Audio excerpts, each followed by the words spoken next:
দুরাত 3 দিনের আমাদের এই ট্রিপে আজ শেষ দিন। প্রথম দিন ঘুরেছি চাঁদিপুর পঞ্চলিঙ্গেশ্বর মন্দির, ক্ষীরচোরা গোপীনাথ মন্দির, নীলগিরি রাজবাড়ি। দ্বিতীয় দিনে ছিল সিমলিপাল জঙ্গলের দারুণ অ্যাডভেঞ্চার। আর শেষ দিনটা ঘাটশিলা ঘুরে সফর কমপ্লিট করলাম। দারুণ এনজয় করেছি এই 2 রাত 3 দিনের ট্রিপটা। অলরেডি আমার চ্যানেলে প্রথম 2 দিনে ঘোরার ভিডিও আপলোড করা আছে, তোমরা অবশ্যই দেখে নিও। আজকে ঘাটশিলা ঘুরে সারাদিনটা দারুণ এনজয় করে বাড়ি ফিরবো। তো চলো আজকের ভিডিওটা এবার শুরু করা যাক। কাল সিমলিপাল জঙ্গল ঘুরে অনেক রাত করে আমরা এসে পৌঁছই ঘাটশিলা। হোটেলে যখন ঢুকি তখন বাজে প্রায় রাত 12টা। সবাই কাল আমরা খুব টায়ার্ড ছিলাম, আর আজ সকাল সকাল ফ্রেশ হয়ে রেডি হয়ে বেরিয়ে পড়বো ঘাটশিলা ভ্রমণে। আজ আমাদের 2 রাত 3 দিনে ঘোরার শেষ দিন। আজ সারাদিন ঘাটশিলা ঘুরে বিকেলে আবার বাড়ির পথে রওনা দেব। আর এই হলো আমাদের ঘাটশিলার হোটেল, হোটেল বিশাল। কাল এত রাত করে এসেছি হোটেলে, সেভাবে হোটেলটা ঠিক করে দেখাই হয়নি। আজ সকালে হোটেলের ভিউ দেখে মনটা ভালো হয়ে গেল। আর এখন রুমের ভেতরে চেক আউট করার আগে ফাইনাল কিছু প্যাকিং এর কাজ চলছে। আর এই হচ্ছে আমাদের রুম। পাশাপাশি 2টো রুম নিয়েছিলাম আমরা। একটাতে আমরা 3 জন মেয়েরা ছিলাম, আর একটাতে বন্ধুরা। সকাল 9টার মধ্যেই হোটেল চেক আউট করে আমরা বেরিয়ে পড়লাম।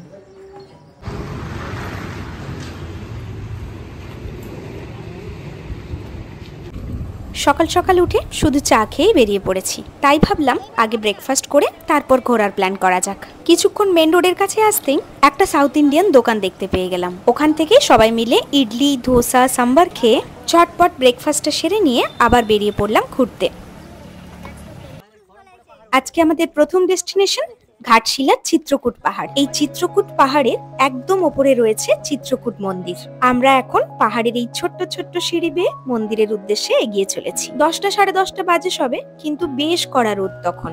মাথা ঢেকে চোখে চশমা পরে আমরা রোদের থেকে বাঁচার চেষ্টা করছি কোনো মতে। অবশেষে আমরা এসে পৌঁছলাম চিত্রকূট মন্দিরে। মন্দিরে আসতেই দেখি এখানে তখন মন্দির মেরামতির কিছু কাজ চলছে। ঠাকুরকে দর্শন করার জন্য আমরা চলে এলাম একদম মন্দিরের ভেতরে।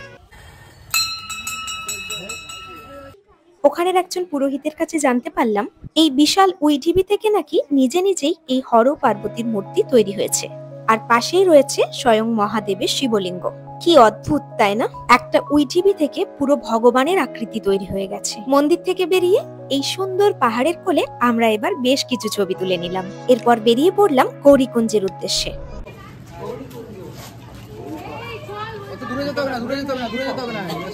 বিখ্যাত লেখক বিভূতিভূষণ বন্দ্যোপাধ্যায়ের বাড়ি এই গৌরীকুঞ্জ। লেখকের স্ত্রী গৌরী দেবীর নামেই এই নামকরণ হয়েছে। আমরা গৌরীকুঞ্জে এসে দেখি বাড়ির তালা বন্ধ। আমাদের মতো আরো অনেক পর্যটক এসেছিলেন এবং আমরা সবাই মিলেই তখন অপেক্ষা করছিলাম। আর এই ফাঁকে বাড়ির চারপাশটা একটু ঘুরে দেখছিলাম।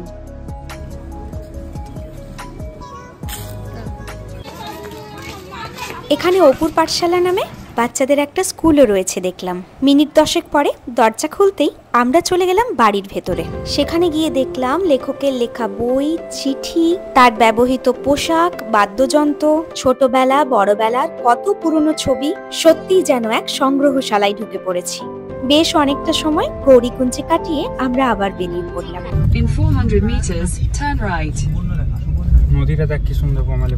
আর এই হলো সুবর্ণরেখা নদী, ঘাটশিলা শহরের আরেকটা অন্যতম সৌন্দর্য। একটা কথা তো বলাই হয়নি, গৌরীকুঞ্জে ঢোকার জন্য কোনো এন্ট্রি ফিস লাগে না। আর এই গৌরীকুঞ্জ দর্শন ছাড়া ঘাটশিলা ভ্রমণ কিন্তু অসম্পূর্ণই থেকে যাবে। এরপরে আমাদের গন্তব্য হলো সিদ্ধেশ্বর মন্দির।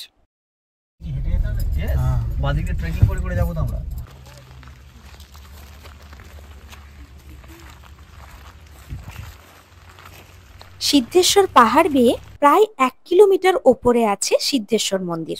দুপুরের এই কড়া রোদ মাথায় করে এতটা উপরে ওঠা বেশ চ্যালেঞ্জিং ব্যাপার। এটা মাঝে হল্ট একটা।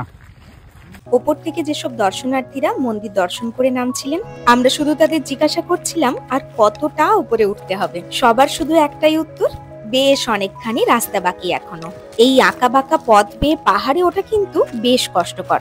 আমরা প্রায় 2 লিটারের মতো জল সাথে নিয়ে উঠছিলাম। মন্দিরে পৌঁছতে পৌঁছতে তাও প্রায় শেষ হয়ে যায়। পাহাড়ে ওঠার পথে এই ডান দিকে ছিল বেশ একটা গভীর খাদ। প্রায় আধ ঘন্টার মতো এই কড়া রোদ মাথায় করে হাঁটতে হাঁটতে আমরা এসে পৌঁছলাম মন্দিরের কাছে। মন্দিরে পুজো দিয়ে প্রণাম করে সব ক্লান্তি দূর হয়ে গেল। ओम नमो नारायण महादेवाय।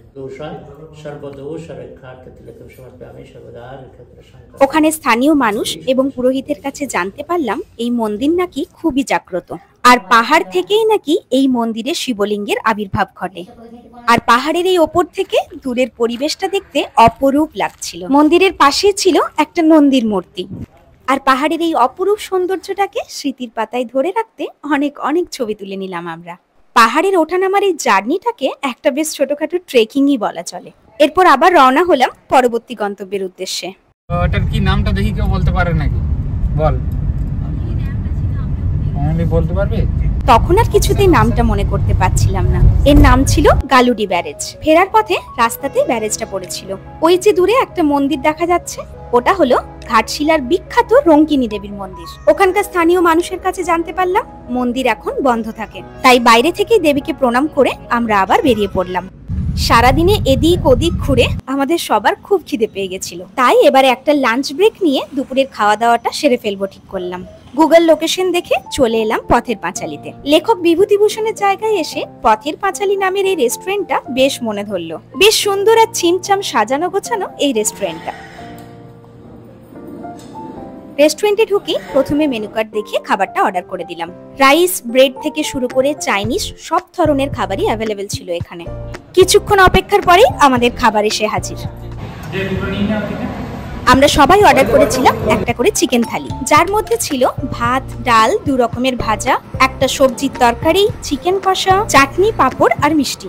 খাওয়া দাওয়া শেষ করে আমরা আবার বেরিয়ে পড়লাম বাকি কয়েকটা জায়গা ঘুরে দেখতে। আমরা এখন যাচ্ছি ধারাগিরি ফলস দেখতে। ঘাটশিলা শহরের মেন সিটি থেকে প্রায় 10 কিলোমিটার ডিস্টেন্সে রয়েছে ধারাগিরি পাহাড়। আমরা হিল টপে উঠছি না, আর এখানেই রয়েছে ঘাটশিলার বিখ্যাত ধারাগিরি ওয়াটারফলস। পাহাড়ি চড়াই উতরাই রাস্তা, আদিবাসী গ্রাম পেরিয়ে আমরা এসে পৌঁছলাম ফলসের কাছাকাছি।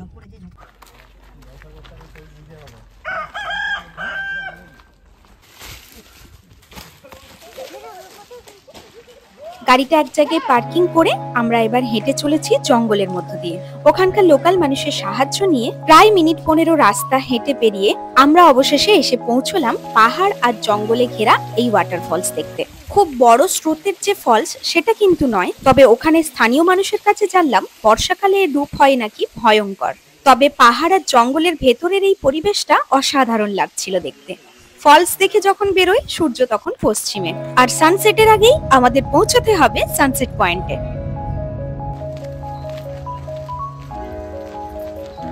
সানসেট পয়েন্টে জাস্ট পৌঁছেছি আর সূর্য তখন অস্ত যেতে শুরু করেছে। খুব তাড়াতাড়ি হাঁটা দিয়ে আমরা পৌঁছানোর চেষ্টা করছিলাম সুবর্ণরেখার পাড়ে, আর পৌঁছানোর সাথে সাথে সূর্য গেল অস্ত। আর কি অপরূপ লাগছিল যে তখন পরিবেশটা, সেটা ভাষায় বর্ণনা করা যাবে না।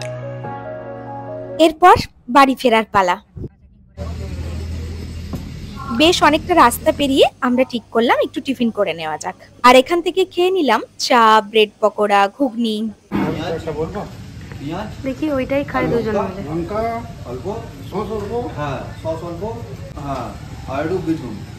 বিজেন্দ্রদা এখানে কাকুকে খুব সুন্দর ইনস্ট্রাকশন দিচ্ছিল যে কিভাবে ব্রেড পকোড়ার সাথে কি কি দিলে বেশি টেস্টি হবে।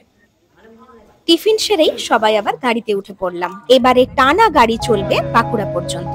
3 দিনের এই ঘোরাটা নিমিষেই কি করে কেটে গেল বুঝতেই পারলাম না। ফেরার পথে মনটা বেশ খারাপ লাগছিল, কিন্তু এত স্মৃতি আর এত নতুন নতুন অভিজ্ঞতা নিয়ে ফিরছি, এটা ভেবেই মনটা ভালো হয়ে গেল। প্রায় রাত 10টা নাগাদ আমরা এসে পৌঁছলাম বাঁকুড়া বাইপাস রোডে। এই রেস্টুরেন্টটা থেকে রাতের ডিনারটা সেরে আবার বাড়ির পথ ধরবো। আমরা অর্ডার করেছিলাম মাশরুম স্যুপ, তন্দুরি রুটি আর চিকেন ভর্তা। খাবারগুলো কিন্তু বেশ টেস্টি ছিল। ডিনার সেরে এবার সোজা বাড়ির পথ ধরবো। সত্যি দারুণ একটা ট্রিপ এনজয় করেছি সবাই মিলে। এটা আমাদের এই ট্রিপের একদম শেষ ভিডিও ছিল। আমাদের এই 3 দিনের জার্নির পুরো ভিডিও অলরেডি আপলোড করা হয়েছে, তোমরা অবশ্যই দেখে নিও। আজকের মতো তবে এটুকুই, টাটা।